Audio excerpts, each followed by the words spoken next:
नमस्कार बंधू भगिनींनो, जय जवान जय किसान हा नारा देऊन खऱ्या अर्थानं पाकिस्तानवरती भारताला विजय मिळवून देणारे आणि जवानांचा व शेतकऱ्यांचा म्हणजेच किसानांचा सन्मान करणारे माजी पंतप्रधान लाल बहादूर शास्त्री यांची 2 ऑक्टोबरला जयंती, त्यानिमित्ताने त्यांच्या जीवनचरित्राचा जागर आपण या व्हिडिओच्या माध्यमातून घालणार आहोत।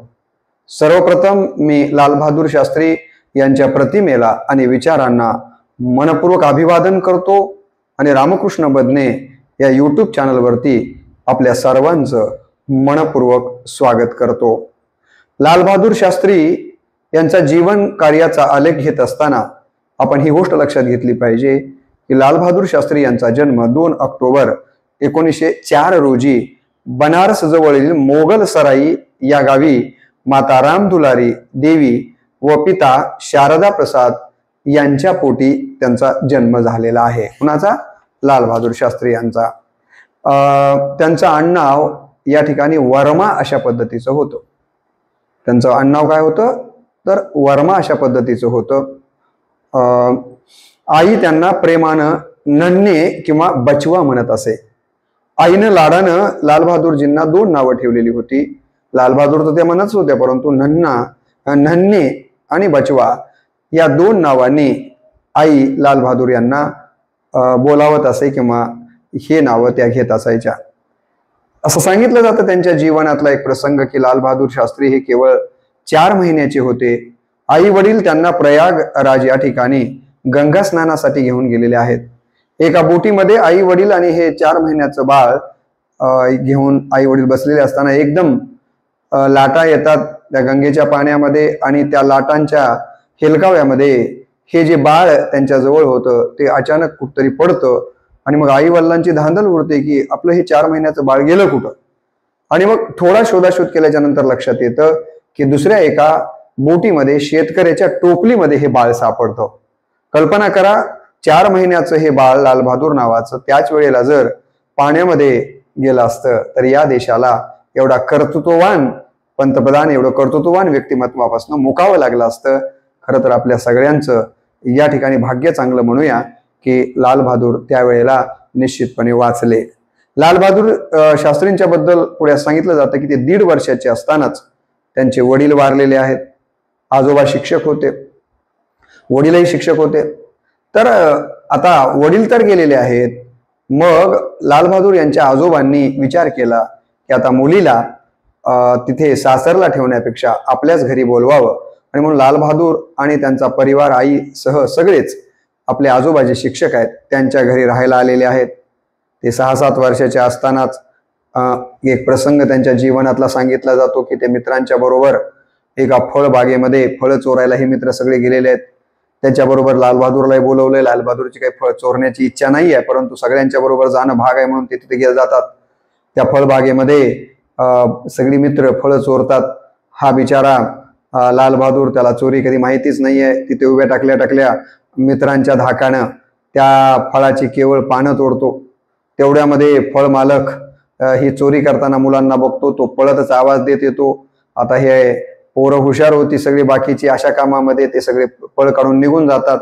हा बिचारा लाल बहादूर मात्र त्या फळ मालकाला या ठिकाणी तिथे सापडतो आणि सापडल्याच्या नंतर बाग मालकानं एकदम या पोराला पकडलं लाल बहादूर आणि त्याच्या थोबाडीमध्ये एक चापट मारलेली आहे। तेव्हा हा बालक उलट त्या फळ मालकाला काय म्हणतो बघा, तुम्ही मला का मारता आहात? मला वडील नाहीत हे तुम्हाला माहित नाही का? म्हणजे वडील गेलेले होते, त्या अर्थानं मुलगा हा बापाशिवाय पोरका होता आणि म्हणून या लहान वयातल्या लाल बहादूरनं त्या बाग मालकाला सांगितलं की तुम्ही मला का मारतायत? माझे वडील गेले हे तुम्हाला माहित नाही का? तेव्हा तो माळी जो आहे, तो मालक आहे, तो म्हणाला, बाळा तू चांगलं वागावंस म्हणून मी तुला मारला आहे। आणि हे शब्द ऐकल्याच्या बरोबर लाल बहादूर शास्त्री सांगतात की या प्रसंगाचा माझ्या जीवनावर एवढा सकारात्मक परिणाम झाला की मी आयुष्यात पुन्हा कधीच वाईट वागलो नाहीये, चांगलंच वागत आलो। असं या प्रसंगाचं वर्णन त्यांच्या चरित्रामध्ये आपल्याला वाचायला मिळतं। पुढे जसे जसे ते मोठे होत गेलेले आहेत तसतसं त्यांच्यावरती लोकमान्य टिळकांचा, महात्मा गांधींच्या विचारांचा मोठा परिणाम झालेला आपल्याला पाहायला मिळतो. त्यांचं आडनाव वर्मा होतं. असं म्हणतात की वयाच्या 12व्या वर्षी जेव्हा लालबहादूरला कळायला लागलं की वर्मा हे आडनाव जातीवाचक आहे आणि समाजातली जातीयता तर आपल्याला संपवायची आहे, तेव्हा जातीवाचक आडनाव ठेवणं योग्य नाही आणि म्हणून त्यांनी त्याच 12व्या वर्षी वयाच्या शाळेतल्या मुख्याध्यापकाला या ठिकाणी एक अर्ज केला आणि सांगितलं की माझं हे जातीवाचक जे आडनाव वर्मा आहे ते मला लावायचं नाही आहे, तर ते नाव काढून टाकण्यात यावं. आणि आपल्याला माहित असेल की पुढे त्यांनी वर्मा हे आडनाव कधीही लावलेलं नाही आहे. काशी विद्यापीठातून पुढे त्यांनी तत्वज्ञान या विषयामध्ये 1926ला जेव्हा आपल्याला माहित असेल की त्यांनी तत्वज्ञान या विषयामध्ये शास्त्री पदवी घेतली, तेव्हा या ठिकाणी तीच शास्त्री पदवी त्यांनी आपल्या नावासमोर लावलेली आपल्याला दिसून येतोय. तर अशा पद्धतीनं आपल्याला लक्षात येईल की या ठिकाणी जातीयतेच्या नावाला त्यांनी विरोध केलेला आपल्याला दिसून येतो. पुढे त्यांचा 1927ला मिर्झापूरच्या ललिता देवी यांच्याशी विवाह झालेला आहे. 1927ला लग्नामध्ये सासरे त्यांना हुंडा देऊ इच्छित होते, पण लालबहादूरला हुंडा घेणं देणं पसंत नव्हतं. ते म्हणाले की मी हुंडा घेणार नाहीये. परंतु ललिता देवीचे वडील म्हणजेच लालबहादूर यांचे होणारे सासरे त्यांना मात्र कन्यादान म्हणून काही द्यायचं होतं. ते आग्रह करायला लागले काहीतरी घेतलं पाहिजे. लालबहादूर म्हणतात मी काहीच घेणार नाही आहे.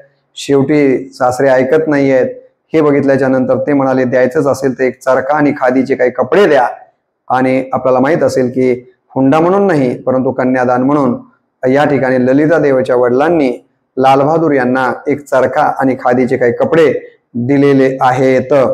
राष्ट्रसेवा करताना त्यांनी जवळपास 7 वेळेस जेलमध्ये त्यांना जावं लागलेलं आहे. 9 वर्ष शास्त्रीजी या देशाच्या स्वातंत्र्यासाठी म्हणा किंवा या देशाच्या विकासासाठी देशसेवेसाठी कुठे गेलेले आहेत, जेलमध्ये गेलेले आहेत. आणि जेलमध्ये देखील जाऊन ते बसलेले नाही आहेत. तर जेलमध्ये त्यांनी अनेक ग्रंथ निर्माण केलेले आहेत. त्यापैकी मादाम क्युरी यांचं जे काही चरित्र आहे ते हिंदीमध्ये भाषांतरित करण्याचं काम त्यांनी जेलमध्ये असतानाच केलेलं आपल्याला दिसून येतं. एकदा मुलाला ताप आलेली आहे, तुरुंगातून पॅरोलवरती ते घरी येतात, काही दिवस राहतात, पॅरोल संपतो तरी मुलाची ताप काही कमी होत नाही आहे आणि शेवटी ते आता परत जेलकडे निघतात. मुलगा टाहो फोडून म्हणतोय की बाबा तुम्ही थांबा, परंतु नियमाचे पक्के असलेले शास्त्री मात्र मुलाला न ऐकता तसेच ते जेलमध्ये निघून जातात. म्हणजे लक्षात घ्या की आपल्या स्वतःच्या संसारावरती घरावरती तुळशीपुत्र ठेवून या देशाचा संसार करणारी जी काही अत्यंत महत्वाची माणसं या देशात होऊन गेली त्यात लालबहादूर शास्त्रींचं अग्रक्रमानं आपलं नाव घ्यावं लागतं. त्यांच्या जीवनचरित्रामधला आणखीन एक प्रसंग खरोखरच हृदयद्रावक अशा पद्धतीचा आहे. त्यांची मुलगी मंजू नावाची, त्या मुलीला आर्थिक परिस्थितीमुळं तिच्या आजारावरचं योग्य वेळी औषधोपचार तिच्यावर झाला नाही, म्हणून लालबहादूर यांना आपली मंजू नावाची मुलगी देखील गमवावी लागलेली आहे. ती हे जग सोडून गेलेली आहे. तर मोठ्या माणसांना किती प्रकारचे दुःख सहन करावे लागतात याचं हे उदाहरण आपल्याला पाहता येतं. असं म्हणतात की त्यांची परिस्थिती जेव्हा बिकट होती तेव्हा ते दिवसातनं एकदाच जेवण करायचे, नेहमीच ते दिवसात एकदाच जेवण करत असायचे, असं त्यांचं हे व्यक्तिमत्व आहे. पहिल्यांदा ते राज्यसभेवरती निवडून गेलेले आहेत. त्यानंतर पंडित जवाहरलाल नेहरूंच्या मंत्रिमंडळामध्ये त्यांना रेल्वे मंत्री व दळणवळण मंत्री म्हणून जबाबदारी देण्यात आलेली आहे. अत्यंत चांगल्या पद्धतीने ही जबाबदारी पार पाडतच असतानाच 1956ला या ठिकाणी अरियालू या ठिकाणी रेल्वेचा अपघात होतो. 144 लोक मृत्युमुखी पडतात. ही गोष्ट जशीही लालबहादूर शास्त्री यांना कळते तसेच ते आपल्या रेल्वे मंत्रिपदाचा राजीनामा देतात आणि सांगतात की मला आता या पदावर राहण्याचा कुठलाही नैतिक अधिकार नाही आहे आणि म्हणून मी हा राजीनामा देतो आहे. आणि आपल्याला आजचं राजकारण बघितलं, खुर्चीला टिचकून बसणारी माणसं आणि त्या काळातलं आपण जर त्यांचं काम पाहिलं तर निश्चितपणे किती उंचीची ही माणसं होती ही गोष्ट आपल्या लक्षात आल्याशिवाय राहत नाही आहे. जेव्हा या ठिकाणी लालबहादूर शास्त्री यांनी रेल्वे मंत्री पदाचा राजीनामा दिला, त्यानंतर लोकसभेमध्ये बोलत असताना पंतप्रधान नेहरू त्यांचे सहकारी पंडित जवाहरलाल नेहरूंनी त्यांच्याबद्दल गौरवोद्गार काढले होते. लोकसभेमध्ये बोलताना ते म्हणाले की एकनिष्ठता तत्वासी बांधिलकी, एकनिष्ठता तत्वासी बांधिलकी, सत्सद विवेकबुद्धी व कमालीचं परिश्रम करणारा असा सहकारी मिळणं खरोखरच अशक्य आहे. ज्या सहकार्यानं आज नैतिक जबाबदारी म्हणून या ठिकाणी मंत्रिपदाचा राजीनामा दिलेला आहे। तर अशा पद्धतीनं त्यांच्याबद्दलचे गौरवोद्गार त्यांनी काढलेले आपल्याला दिसून येतात।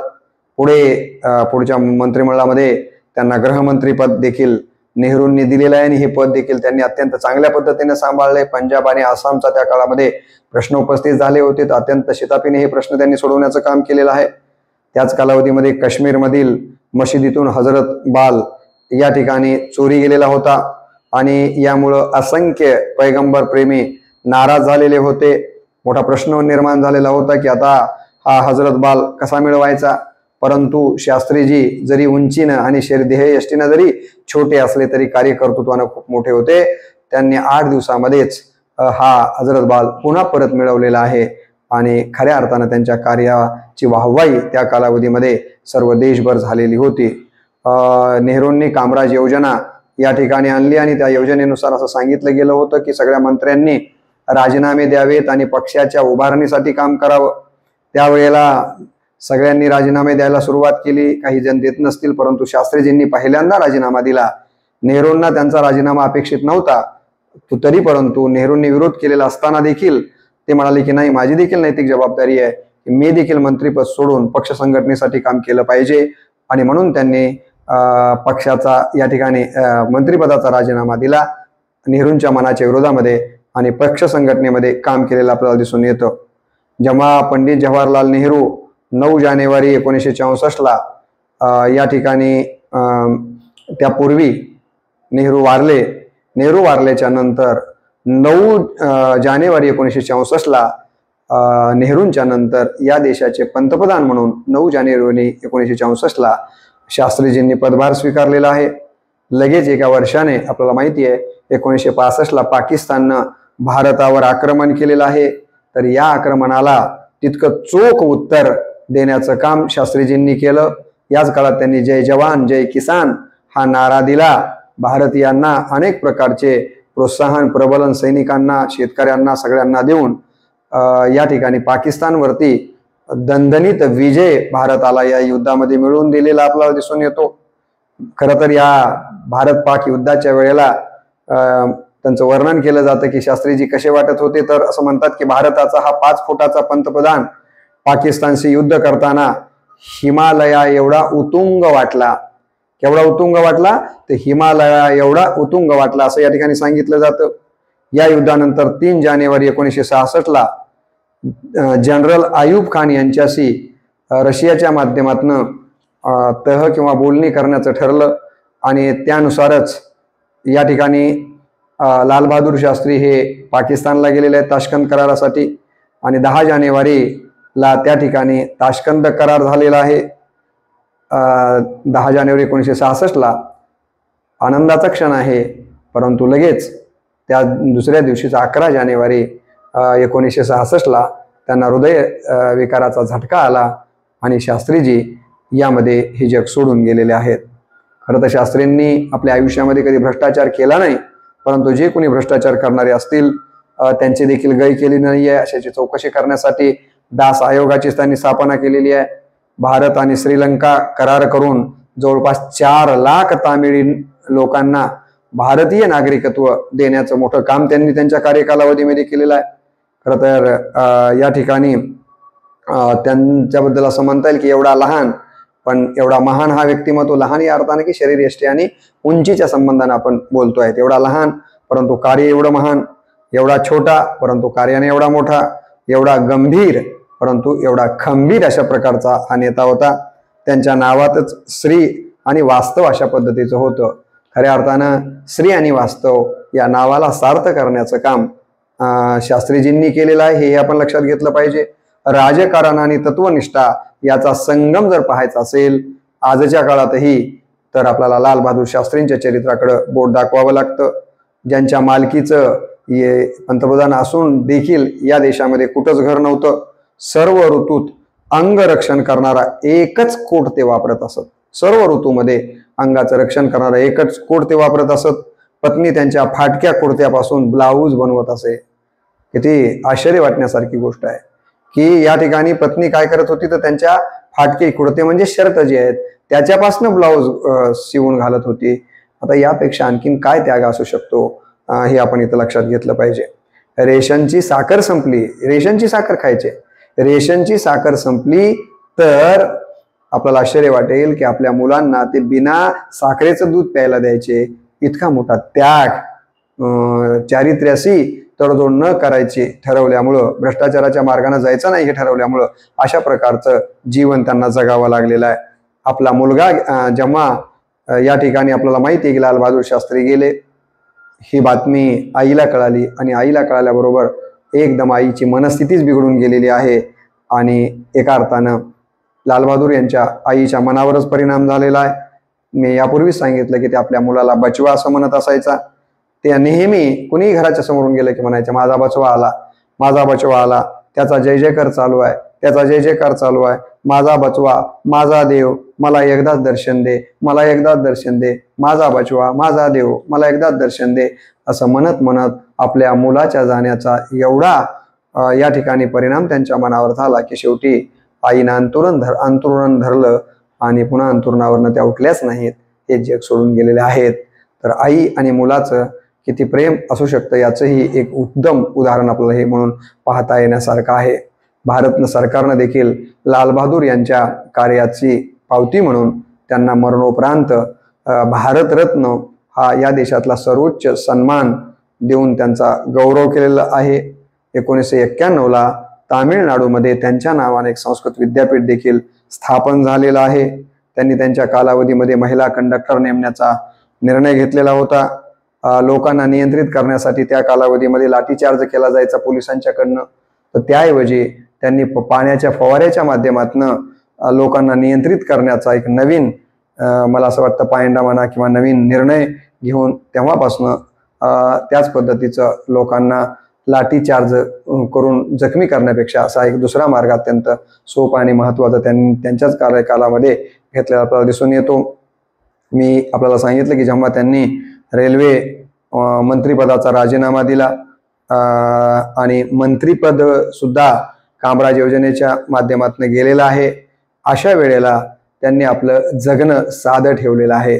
नेहमी सुद्धा ते काटकसर करूनच अत्यंत साध्या पद्धतीनं जीवन जगायचे.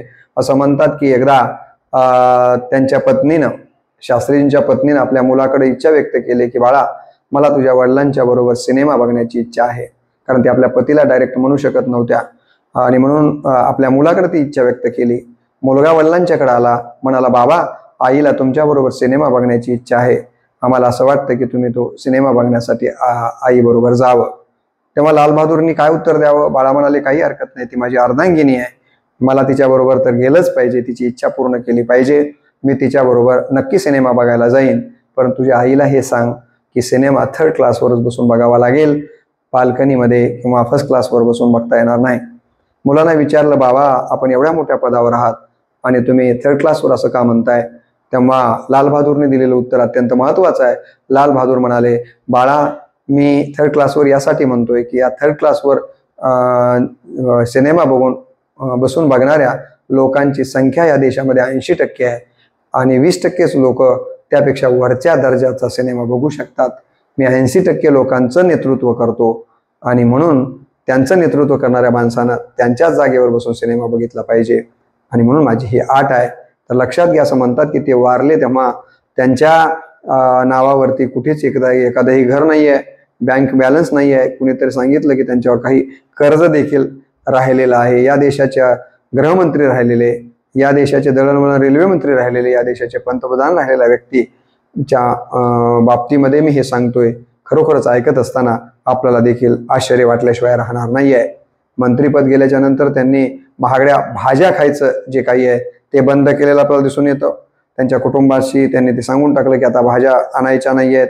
मुलाचे शिकवणीचे वर्ग त्यांनी बंद केलेले आहेत खर्च कुठून करायचा म्हणून.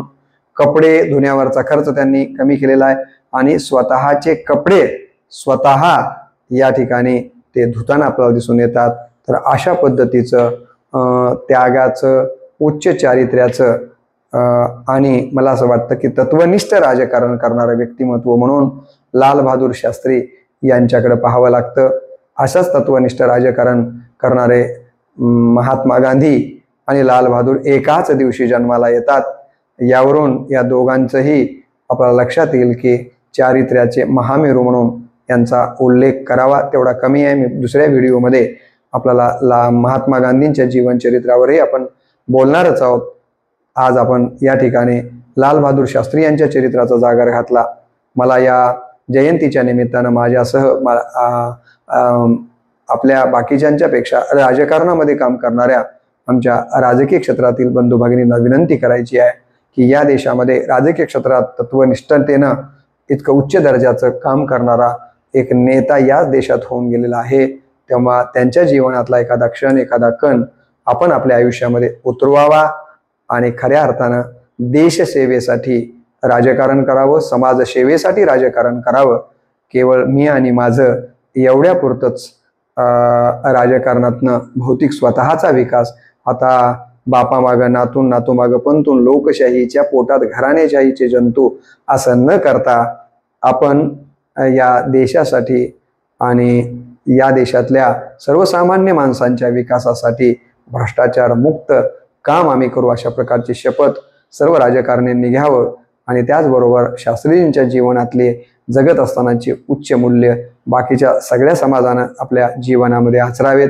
ते आचरले तरच खऱ्या अर्थानं शास्त्रींची जयंती साजरी केल्याचं महत्पुण्य आपल्याला प्राप्त होईल. अन्यथा नडी फुंकेली सोनारे, इकडून तिकडे गेले वारे, प्रतिमेला पुष्पहार अर्पण करायचा, त्यांच्या नावानं, त्यांच्या चरित्राच्या नावानं टाहो फोडायचा आणि आचरण मात्र त्याच्या विपरीत करायचं असं जर घडलं तर मग नेहमीच येतो मग पावसाळा, हे सृष्टीचे कौतुक जाणं बाळा, अशा प्रकारची परिस्थिती होईल. तशी परिस्थिती होऊ नये आणि आपण सगळ्यांनी या देशाला घडवण्यासाठी उच्च प्रतीचं चारित्र्य आपल्या जीवनामध्ये बाळगावं असा संकल्प माझ्यासह आपण सगळ्यांनी करावा. अशा प्रकारची अपेक्षा व्यक्त करून असं वागण्यासाठी शास्त्रीजींनी आम्हाला बल द्यावं अशी त्यांच्या चरणी विनम्र अपेक्षा व्यक्त करतो. पुनश्च एकदा त्यांच्या प्रतिमेला आणि विचारांना मनपूर्वक अभिवादन करून इथेच थांबतो. नमस्कार.